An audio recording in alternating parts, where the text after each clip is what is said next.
Ben, I know we asked you about this earlier in the season. The tip balls came back again this past week. What have you been working on this week as a team to try to eliminate those? Yeah, we've been watching them as a staff and taking a look at them, and they happen really for a variety of reasons. When you look at them, each play kind of tells its own story. So you'd like to sit here and say, well, it's this one thing that's showing up that's leading to a batted ball, but that's not the case. So that's something that we are diving into, we're studying, and each one has its own reason for it happening, but it's not all the same reason. A couple of them did appear, Ben, to come on the quick game with Baker throwing to his right. Is that a trend that teams are picking up on? Well, I think, once things start to happen in this league, like tip balls or for anything that starts to happen in this league that shows up and it's repetitive, other teams try to incorporate it. It's a copycat league. So, what you're seeing a little bit is teams are rushing, and then once they feel that they're blocked or they're stopped or they're stymied on whether it's on the edge or it's on the interior, they'll stop and they'll put their hands up and jump. And the line's been doing a good job of driving out and trying to pull their hand, doing their technique there. I don't want to get too specific with that, but, what teams, they try to take what other teams have done to be successful at it and incorporate it into their own arsenal right there, and that's what we're going to have to battle as we move forward. You're already getting around 53 snaps a game, and then you have 5 like last week are going to be batted down. I mean, just how big of an impact do the batted passes have? Well, when you have 52 plays a game, every play really is a little more impactful than if you have 72 plays a game, right? So we just need to, whether it's the batted balls, whatever the case may be, we need to have more productive plays and get those out of our game. But we're going to have to work on it. It's easier said than done. Ben, how would you describe Matt's weekly influence on the offense? As far as? The way you two collaborate each week in coordinating the game plan. Yeah, Matt is he's the head coach of the football team, right? He's not, per se an offensive guy or a defensive guy or a special teams guy. He's the head coach of the team. And, from my vantage point, I think he does a great job of it, making himself available to all 3 coordinators.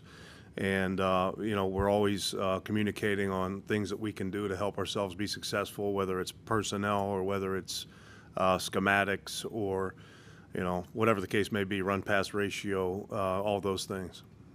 Do you guys have like a set time on like a Tuesday when you formulate the game plan, or is it just a collaborative process? Well, I mean, there are ebbs and flows in each week, right? And each day in this league. So you're, sometimes you're not necessarily, checking boxes, but you're always working together. We spend a lot of time around each other, right? So we're here a lot, you know what I mean? So, we're always around each other. We have plenty of opportunities to meet, whether it's just a full staff meeting or just he and I one-on-one. It's been your level of satisfaction with kind of the catch percentages of the receivers and the tight ends? Well, when you look at it, I was brought in here to make an impact, right? And it hasn't happened yet.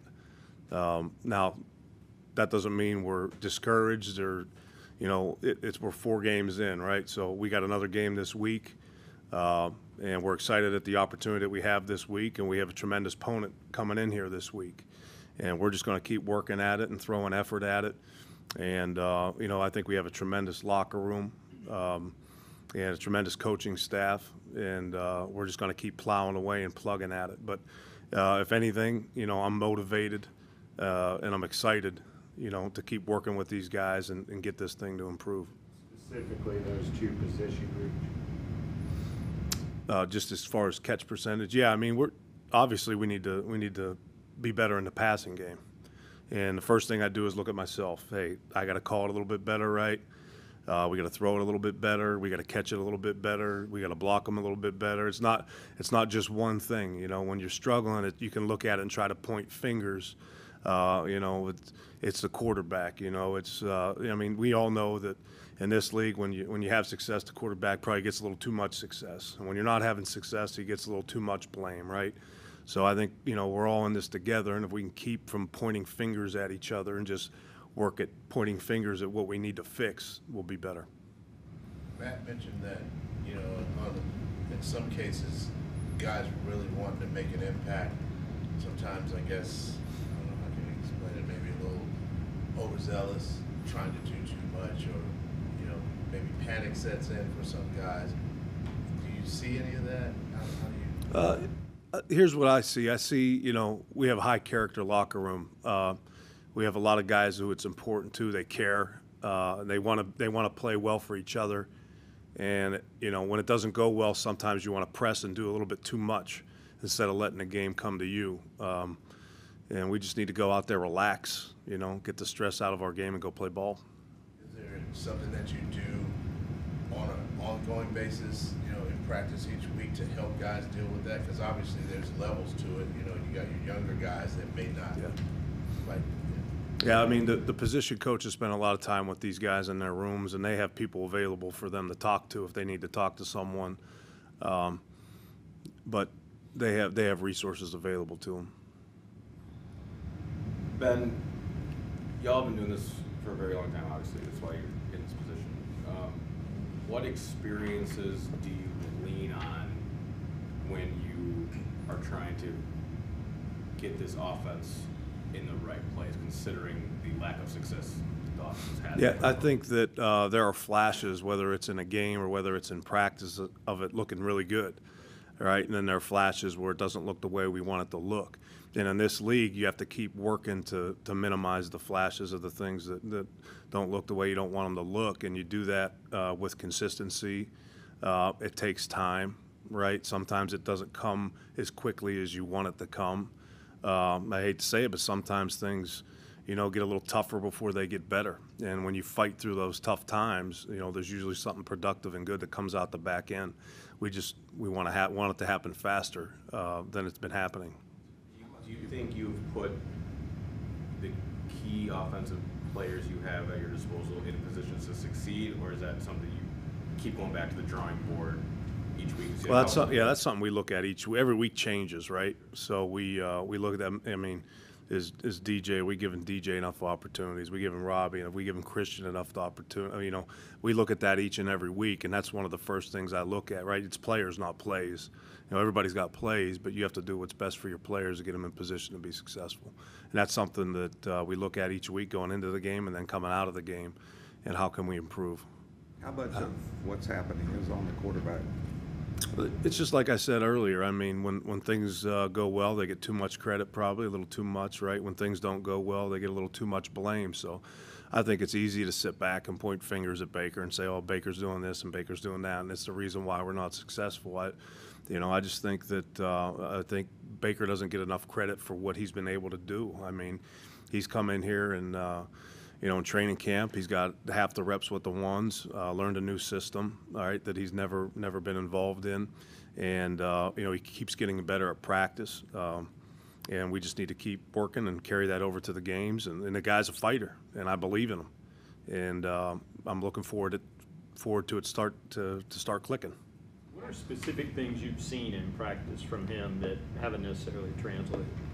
Well, I don't know that it all hasn't translated. I just think he sees the field really well, processes information quickly. He does a tremendous job being decisive, right? He's a decisive decision maker, has a good feel for where he needs to go with the football. You know, he's not a guy that needs a ton of reps to get some things done. He sees it really cleanly. How involved has Sam been throughout his time on IR? Yeah, Sam's in there every day. He does some work for us all. Everyone in the room has some responsibilities to help Baker get ready for each game, and he certainly does that. And I imagine he's a pretty good sounding board for Baker. They seem to be pretty close. How often is he? I think I remember Matt saying, Matt or Scott, that he was going to come out and wear the earpiece at a lot of the practices, maybe not all. How often do you see him doing that? Yeah, he's there pretty much every day. Yeah, he's there a lot. Ben, unless something medical has come up, right? The 49ers had 7 sacks on Monday. Nick Bosa had 14 pressures alone. When you hear that and see it on tape, how do you begin to formulate a plan to neutralize that? Yeah, it's going to be a challenge for us, right? I have first and foremost, I have a ton of confidence in our guys up front. Those guys are going to battle. They're going to come in. It's going to be a tough, hard-fought game, and I'm sure we're looking forward to the challenge. But Bosa's a really good player, right? There's a combination of things you can do, whether you try to help, whether you try to spit the ball out, whether you try to run the ball. So there are things you can do to change it up. But he is a good player, and he's not the only one, right? They're deep, right? It's not just their starting line either. So they got a lot of depth there that you have to account for, and it's going to be a challenge for us. One more thing, sticking with Bosa, you guys have faced some really good defensive ends already this year. How does he contrast to the style that a Myles Garrett or a J.J. Watt plays? Oh, Jesus. I have to go back and take a look. We got a great PR staff here, and they always tell me don't compare and don't contrast players. It's all it's going to do is get you into trouble, man. But no, I think he's a tremendous player. All these guys are different, right? They all have their own ditty bag full of tricks, So he certainly has plenty. He's got some speed, right, that certainly shows up. He's got some power that shows up, and he's got some savviness. So he's a really good player. So on the line, you mentioned neutralizing by helping. That I'm inferring that means perhaps tight ends or running backs. Focusing on the tight ends, what has been the emphasis this week to get more production out of that room? More production as far as in terms of fantasy football, or no, I don't. I don't think any. Never mind, I'm not going to make that joke. In terms of having them block more effectively or make plays in the passing game. Yeah, we're out there working every day to be productive in the passing game. We play a lot of different guys at the tight end position because we're confident in those players. So one guy may not load up on the production. Overall, we need to complete the ball at a better percentage, right?